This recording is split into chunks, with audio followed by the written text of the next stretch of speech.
ভূতাত্ত্বিক দৃষ্টিকোণ থেকে দেখলে বিশ্বের সবচেয়ে মহান এবং বৈচিত্র্যময় ভূতাত্ত্বিক ইতিহাস কোন দেশের? এর উত্তর একটাই, আমাদের ভারত। ভারত শুধু একটি ভৌগোলিক অঞ্চল নয়, এটি কোটি কোটি বছর ধরে চলা ভূতাত্ত্বিক বিপ্লব, টেকটনিক প্লেটের সঞ্চালন, প্রকৃতির অলৌকিক ঘটনা এবং বিশাল বিস্ফোরণের সাক্ষী হিসেবে দাঁড়িয়ে থাকা ভূমি। এই ভূখণ্ড প্রায় ৯,০০০ কিলোমিটার দূরত্ব একা পাড়ি দিয়ে আজ আমরা যে রূপ দেখি তা গ্রহণ করেছে। এর মধ্যে লুকিয়ে আছে ২০ কোটি বছরেরও বেশি সময়ের ইতিহাস, হিমালয়ের উঁচু শিখর, গঙ্গার পবিত্র প্রবাহ, দাক্ষিণাত্যের বিশাল পীঠভূমি, পশ্চিম ও পূর্ব ঘাটের দেয়াল। এগুলো সবই প্রাকৃতিকভাবে গঠিত হয়নি। প্রতিটি পাহাড়, প্রতিটি নদী, প্রতিটি পাথর আমাদের ভূমির সংগ্রামী কাহিনী বলে। এই ইতিহাস বুঝতে পারলে আমরা আমাদের মাতৃভূমির সত্যিকারের মহত্ব উপলব্ধি করতে পারি। জানো কি, ভারত একসময় সম্পূর্ণ অন্য জায়গায় ছিল। হ্যাঁ, এটি গন্ডোয়ানা নামক এক বিশাল মহাখণ্ডের অংশ ছিল। এই গন্ডোয়ানা থেকে বিচ্ছিন্ন হয়ে সমুদ্রের মাঝখানে হাজার হাজার কিলোমিটার ভ্রমণ করে শেষে এশিয়া মহাদেশের সঙ্গে ধাক্কা খাওয়ার ফলে হিমালয় গঠিত হয়। এই ধাক্কার কারণেই গঙ্গা, যমুনা, ব্রহ্মপুত্রের মতো মহান নদীগুলোর জন্ম হয়। এর আগে আমরা যে অঞ্চলে এখন বাস করি সেখানে ছিল বিশাল লাভার প্রবাহ।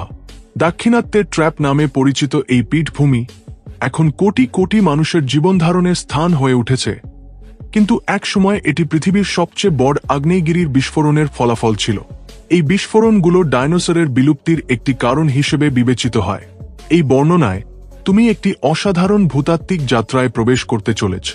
ভারত কিভাবে গঠিত হল, গন্ডোয়ানা থেকে কিভাবে বিচ্ছিন্ন হল, কিভাবে উত্তর দিকে সরল, এবং শেষে আমরা যাকে মাতৃভূমি বলে ডাকি সেই মহান ভারতে পরিণত হল, তা বিস্তারিতভাবে জানব।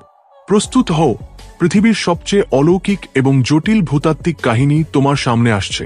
প্রায় ৫৫ কোটি বছর আগে আমাদের পৃথিবীর রূপ ছিল সম্পূর্ণ ভিন্ন। এখন আমরা যে ৭টি মহাদেশ দেখি তা ছিল না, বরং পৃথিবী মূলত দুটি বিশাল মহাখণ্ডে বিভক্ত ছিল, উত্তরে লোরেশিয়া এবং দক্ষিণে গন্ডোয়ানা।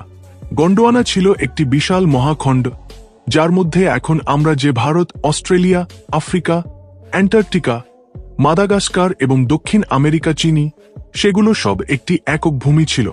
এই গন্ডোয়ানা খণ্ড প্রায় ১৮ কোটি বছর ধরে জুরাসিক কাল থেকে একই ব্যবস্থায় চলেছিল।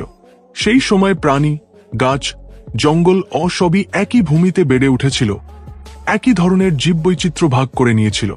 উদাহরণস্বরূপ, এখন মাদাগাস্কারে দেখা লেমুর বা ভারতের কিছু প্রজাতি এই সাধারণ উৎস থেকে এসেছে। গন্ডোয়ানা নামটি এল কোথা থেকে? এর মূল আমাদের ভারতেই রয়েছে। মধ্য ভারতের মধ্যপ্রদেশ, মহারাষ্ট্র অঞ্চলে বসবাসকারী গণ জাতি, গণ ট্রাইব থেকে এই নামের উৎপত্তি। সংস্কৃতে গন্ডোয়ানা মানে জঙ্গল ও পাহাড়ে ভরা ভূমি। ১৯ শতকে ব্রিটিশ এবং ইউরোপীয় ভূতাত্ত্বিকরা মধ্য ভারতে প্রাচীন পাথর, গন্ডোয়ানা ফরমেশন আবিষ্কার করেন। এই পাথরগুলো কোটি কোটি বছরের পুরনো এবং গণ জাতির অঞ্চলে ছিল, তাই এই মহাখণ্ডের নাম রাখা হয় গন্ডোয়ানা। প্রায় ১৮ কোটি বছর আগে জুরাসিক কালের মাঝামাঝি পৃথিবীর নীরবতা হঠাৎ ভেঙে যায়। ভূতাত্ত্বিক ঝড়ের মতো টেকটনিক বিপ্লব শুরু হয়, পৃথিবীর রূপ পুরোপুরি বদলে দেয়। গন্ডোয়ানা বিচ্ছিন্ন হতে শুরু করে। কেন? কারণ পৃথিবীর ভেতরে থাকা ম্যাগমা, তরল পাথরের সমুদ্র উপরের দিকে প্রচণ্ড চাপ সৃষ্টি করে। এই চাপ সীমা ছাড়িয়ে গেলে পৃথিবীর উপরিভাগে ফাটল, রিফট তৈরি হয়। এই ফাটলগুলো গভীর হয়ে মহাখণ্ডকে টুকরো টুকরো করে ফেলে। গন্ডোয়ানা মূলত ৩টি বড় ভাগে বিভক্ত হয়: দক্ষিণ আমেরিকা আফ্রিকা অংশ এবং ভারত মাদাগাস্কার অস্ট্রেলিয়া অ্যান্টার্কটিকা অংশ। এই টুকরোগুলো তাদের স্বাধীন যাত্রা শুরু করে, ফলে নতুন সমুদ্র যেমন ভারত মহাসাগর জন্ম নেয় এবং নতুন ভূখণ্ড গঠিত হয়। প্রায় ১৫ কোটি বছর আগে ক্রিটেশিয়াস কালের শুরুতে ভারত ও মাদাগাস্কারের মাঝের অঞ্চলে, যাকে এখন আমরা মাস্কারিন প্ল্যাটো বলি, বিশাল লাভার বিস্ফোরণ ঘটে। এই বিস্ফোরণ দুটি গুরুত্বপূর্ণ পরিবর্তন আনে। মাদাগাস্কার ভারত থেকে বিচ্ছিন্ন হয় এবং পশ্চিম ঘাট, ওয়েস্টার্ন ঘাটস গঠিত হয়। এই সবুজ পাহাড়গুলো লাভার স্তর থেকে জন্ম নিয়েছে এবং এখন ভারতের সবচেয়ে জীববৈচিত্র্যময় অঞ্চল। পশ্চিম ঘাট আমাদের বর্ষা ব্যবস্থাকে গঠন করতে গুরুত্বপূর্ণ ভূমিকা পালন করে। জুন, জুলাই মাসে আরব সাগর থেকে আসা আর্দ্রতায় ভরা বাতাস এই পাহাড়ে ধাক্কা খেয়ে মেঘে পরিণত হয় এবং ঝড়ের মতো বৃষ্টি হয়। এই বৃষ্টি গোয়া, কেরল, কর্ণাটকের মতো অঞ্চলে প্রচুর কৃষি ও জীবনধারণের সুযোগ এনেছে। প্রায় 8 কোটি বছর আগে ভারত ও অস্ট্রেলিয়া ইন্দো-অস্ট্রেলিয়ান প্লেটে একসঙ্গে ছিল, কিন্তু টেকটনিক শক্তি, প্লেট টেকটনিক্স, তাদের আলাদা করে দেয়।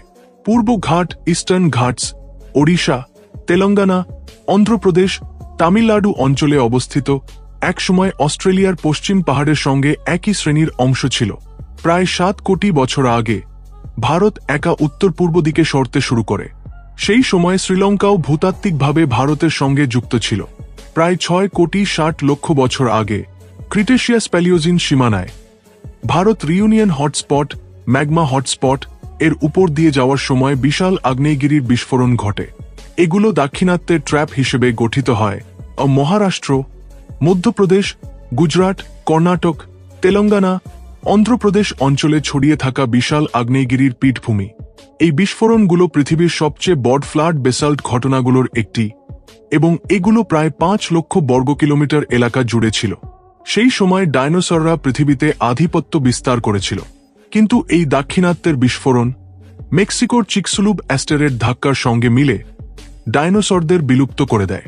এই বিস্ফোরণ থেকে নির্গত বিষাক্ত গ্যাস বায়ুমণ্ডল পরিবর্তন করে বড় ধরনের বিলুপ্তি, মাস এক্সটিংশন ঘটায়। ভারতের যাত্রার গতি ছিল অসাধারণ ও বছরে 15 থেকে 20 সেন্টিমিটার গতিতে বিশ্বের অন্যান্য প্লেটের তুলনায় দ্রুত সরেছিল। এই গতির কারণে টেথিস সমুদ্র বন্ধ হয়ে যায়। প্রায় 5 কোটি বছর আগে ইওসিন কালে ভারত এশিয়ান প্লেটের ইউরেশিয়ান প্লেট সঙ্গে ধাক্কা খেলে এক বিশাল ভূতাত্ত্বিক বিপ্লব ঘটে। এই ধাক্কার ফলে হিমালয় গঠিত হয় 2400 কিলোমিটার জুড়ে বিস্তৃত বিশ্বের সবচেয়ে উঁচু পর্বতশ্রেণী। এই ধাক্কা এখনও চলছে, ফলে হিমালয় বছরে 5 মিলিমিটার উচ্চতায় বাড়ছে। হিমালয় গঙ্গা, যমুনা, ব্রহ্মপুত্র, সিন্ধু জাতীয় মহানদীগুলোর উৎস। হিমালয়ে হাজার হাজার টন বরফ পড়ে। হিমবাহ বরফের নদী গঠিত হয়। গ্রীষ্মকালে এই বরফ গলে নদীতে পরিণত হয়, ভারত ও পার্শ্ববর্তী দেশগুলোর জন্য জীবনাধার হিসেবে কাজ করে। তাই হিমালয়কে দেবভূমি বলা হয় ও এগুলো শুধু পর্বত নয়, আমাদের জল সম্পদ এবং বায়ুমণ্ডলের জন্য গুরুত্বপূর্ণ। এটাই গন্ডোয়ানা থেকে হিমালয় পর্যন্ত ভারতের জন্মের কাহিনী। প্রতিটি পাথর, প্রতিটি নদী, প্রতিটি পাহাড় আমাদের ইতিহাসের সাক্ষী। হিমালয়ের দিকে তাকালে বা গঙ্গার প্রবাহ অনুভব করলে তুমি কোটি কোটি বছরের পুরনো ভূতাত্ত্বিক কাহিনী দেখছ। এটাই আমাদের ভারতের সত্যিকারের মহত্ব ও এর অমরত্ব লুকিয়ে আছে ভূমির স্পন্দনে এবং ভবিষ্যৎ প্রকৃতির সঙ্গে সমন্বয়ে এগোবে। এই কাহিনী যদি তোমার পছন্দ হয়, তবে আরও অলৌকিক ভূতাত্ত্বিক কাহিনীর জন্য আমাদের চ্যানেলে সাবস্ক্রাইব করো এবং শেয়ার করো।